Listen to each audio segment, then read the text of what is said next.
Hello Palians! I did not expect to be back so soon with another patch video.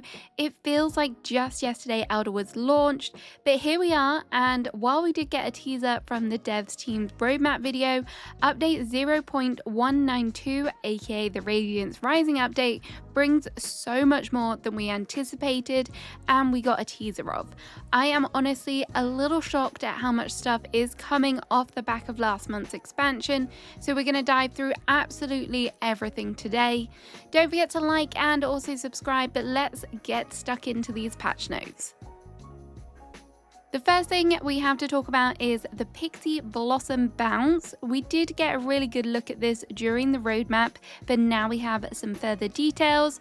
This is going to be a dynamic event that happens within the Elderwood, and you will know it is about to start because the trees in the game will begin to sparkle blue 5 minutes before. From what we have seen, it appears that the event will take place in the Deep Woods area, and hopefully there is a game sound to remind people as well. During the event, you'll be able to bounce across the mushrooms to catch the seeds that fall from the air. There will also be little mushroom buds, so you can grow even more bouncy mushrooms. This will come in handy for trying to reach those seeds. To get your hands on the seeds, you will need to hit them with an arrow or a smoke bomb. If you spot a bigger blue seed, this one is worth double, so definitely keep your eyes out for them. If you successfully catch the seeds, you'll be rewarded with some of the very special new elderflower seeds, which are actually only available as part of this event, so that means you won't see them in Orny's guild store, unfortunately. We have seen these flowers in the dev roadmap and they are amazing. As you can see, one of the things that is so important is that we finally have mushrooms, but there are also bushes, some purpley pink flowers, and these leaves. I love that we are finally getting plain bushes and kind of plain greenery, as this is something the community have definitely been asking for, so it's really nice to see that the dev team have listened yet again. Overall, this does sound pretty similar to an event that we have with the Flow Tree Groves, so I do think that there will be a particular time that this will run. We will just try and have to figure that out for ourselves. I'm very excited to see everyone gather around and try and catch these seeds. I have a feeling it could be a little chaotic, but I'm here for that. Players have been asking for more quests, and guess what? They have delivered this time around. For the first quest, you will need to grab your pirate hats for the special 3-part questline, which delves into the story of Prisonbeard and his treasure. For this story, we will join up with Orny and Nio to solve puzzles and hunt for the long-lost treasure.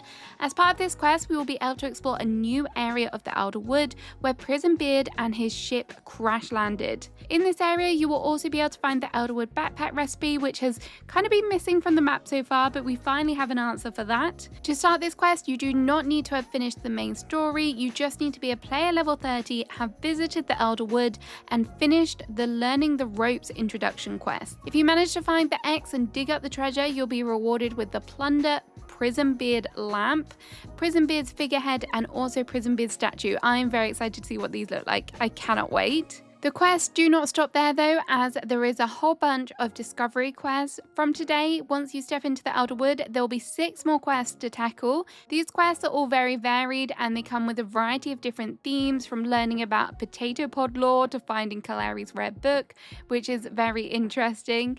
They have also hinted at some of the rewards for these quests, including a librarian's bookshelf and more potato pods, because obviously we need more of them.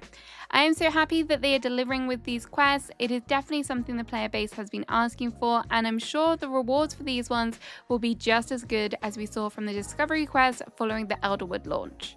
And the final quest that you will want to embark on is the Courier Pet questline, as for completion of this one, you will be rewarded with your very own free pet and unlock the Courier Pet functionality if you haven't already bought the Founders Pack. In order to start this quest, you must have completed the main story quest Something Wicked and have also completed the Pieces of the Past quest. If you have done that, then you will be able to start the 3-part pursuit across the map. With the help of Tamala, you'll be able to investigate cursed objects and learn more about the powerful forces that are present within the Elderwood. As part of this quest, you will then receive the Platinum Golden Pup and unlock the Courier Saddlebag, which gives you access to 4 courier slots to use with any pet. If you have already unlocked this feature via the Founders Pack, you will then have 8 courier slots as they do stack. To use this feature, you have to go into your inventory and click the button on the right hand side, and this will send either 4 or 8 slots of items back to your storage depending on what level you are. There is a cooldown to this though, so bear that in mind. I have found this really useful, particularly when exploring within the Elderwood, as there is just so many items to gather. I also think it's really nice that they have not solely locked this behind a paid feature and everyone can access it, so plus 10 points to the devs there. Possibly one of the things that I get most comments about on my videos is about the storage and how we need more of it. Well, the day has finally come as we see an increase in storage thanks to the addition of Palium storage. To start expanding your storage, you will need to purchase the recipe from Tish's cash register in the store for 100,000 gold. Yes, that is expensive, but it is supposed to be a late game recipe, so I can see why they have priced it at that.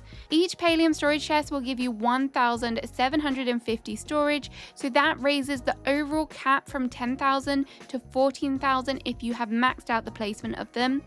I did kind of hope for a little bit more, but perhaps we will see with further extensions down the line. We do now have Platinum in the game after all, so maybe there will be space for kind of continued growth there.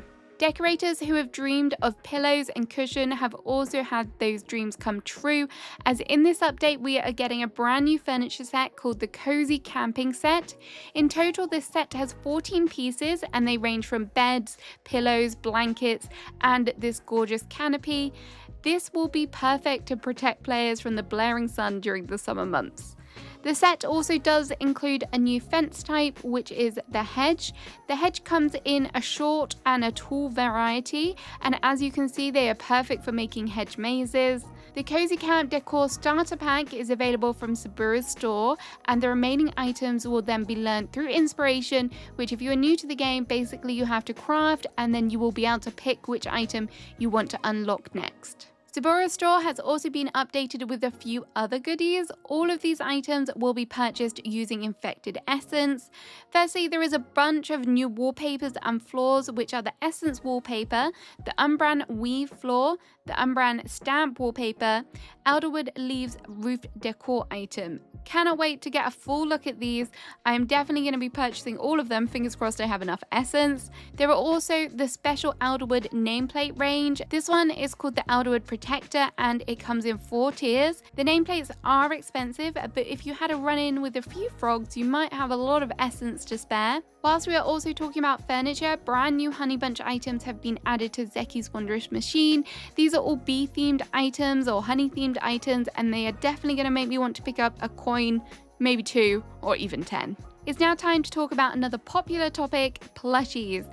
As we saw in the trailer, Palia is paying homage to the game Free Realms with the chatty plush. I never got to experience Free Realms, sadly, but I will say that this plush is very cute. To get your hands on the plush for free, you can participate in the Twitch drops, and for 6 hours watching, you will receive the plush.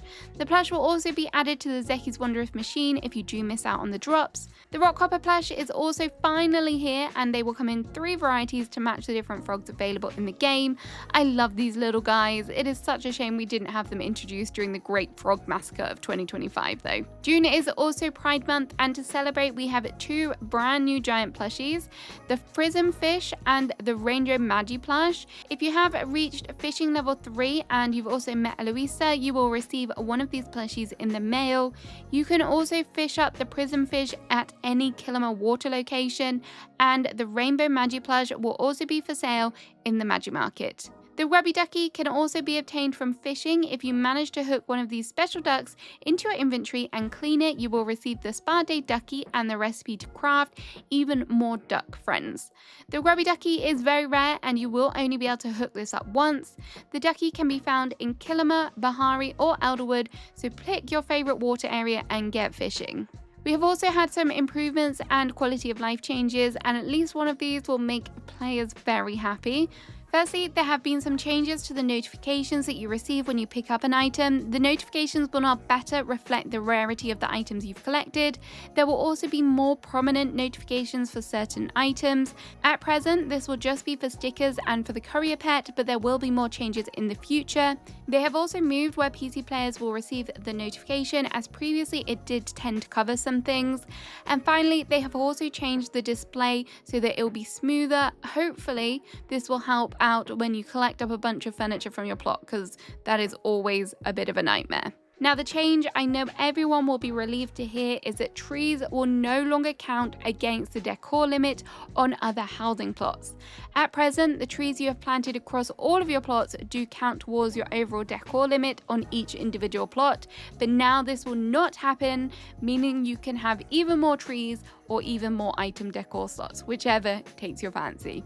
If you are like me and you're still working on collecting all of the artifacts and struggling to remember which ones you've submitted, you will now find a special artifact tracker which is available on the Elderwood feature guide on your kind of inventory player tab area, and hopefully this will help you keep track a little bit better without having to run back to the central stables. Changes have also been made to the cooking UI to help improve the readability. They have also made some amendments to the layout of the recipe selection screen, which will hopefully allow for easier navigation for controller players.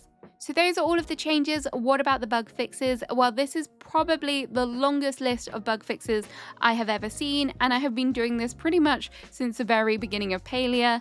If you want to see all of the bug fixes for yourself, I have linked the patch notes below, but I'm going to recap some of my top fixes or some of my favorite fixes. Firstly, they have added a final sacred flower, which I know was causing players a lot of kind of stress, tearing their hair out there, but this one will be found in Prison Beard's cave.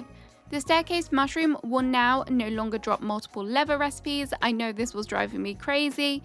The gold and silver nodes will also display silver and gold debris when destroyed instead of the copper. They have also added some corrections for the notoriously bugged Pebbled Plunder quest, and in most cases this should help resolve the issue, but if you do still encounter problems, they are still encouraging players to report it. The Pixie Grove size has also been amended in the placement mode, meaning you won't have to find that tiny little spot to move it. There are also a lot of changes being made to controllers and accessibility features, which will hopefully make the gameplay a little bit smoother for those of you that play that way. There is honestly so much here. I could probably do a whole video just dedicated to this, but on the whole, I think seeing this many fixes is definitely a positive. And as always, if you do encounter an issue or a bug, please remember to report it. It is your Palian duty. Now finally, let's get to the premium shop. Coming in today's patch, we'll have the Pixie Queen outfit, which is a top and bottom piece for 2,550 coins each, or 5,100 for the whole bundle. This one comes with a transformation animation that will give you all of the foresty vibes. It also has an idle effect that sheds flower petals, and those petals will then grow into roses. There is also the Pixie Courtier, which is a hat, top and bottom set for 1,275 each, or 2,550 total. Players who have been asking for individual items will also be very happy to hear that you can buy your very own hoodies. There is the I Heart Hidari hoodie, the I Heart Aina hoodie, and the Heavy Metal Chapper hoodie. These all cost 600 coins each. Hopefully we will see more additions to this in the future, and maybe even more singular pieces as well. A new pet is also arriving in the shop. This is called the Plume Puppy, and yes, these are basically baby towels. There is 3 variations, the Coastal, Plains, and Arctic, and these will cost 1,275 each. You will also see a brand new glider, which is the Paltech Wings glider for 1,275 coins. There is also a brand new toolskin set, which is the Pearl Essence set, and this is 425 Palia coins. We're also getting a brand new landscape, which is perfect for the Elderwood fans out there. This one is called the Elderwood Clearing Landscape, and it even has climbable trees. This one costs 1,700 Palia coins. You will also find a premium sticker in the shop, which is the premium gun sticker for 100 coins. The second wave of items will drop on June 24th, and this is where we will get the Bahari Bay outfit, which includes a hat, a top with companion, and a bottom. Yes, that's right, you can have your very own little companion with this outfit. This one costs 1,700 or 3,400 for the whole bundle. There will also be the Umbran Pioneer, which again is a hat, top, bottom, and a face accessory for 1,275 each, or 2,500 in total. The store will also have a Summer Splash full tool skin set for 1,275 Palia coins. So there we have it. That is absolutely everything coming in today's patch. I've said it before and I will say it again. I cannot believe how much there is. Let me know what you're most excited for in the comments, but enjoy the update and I'll see you again soon with another video. Bye bye!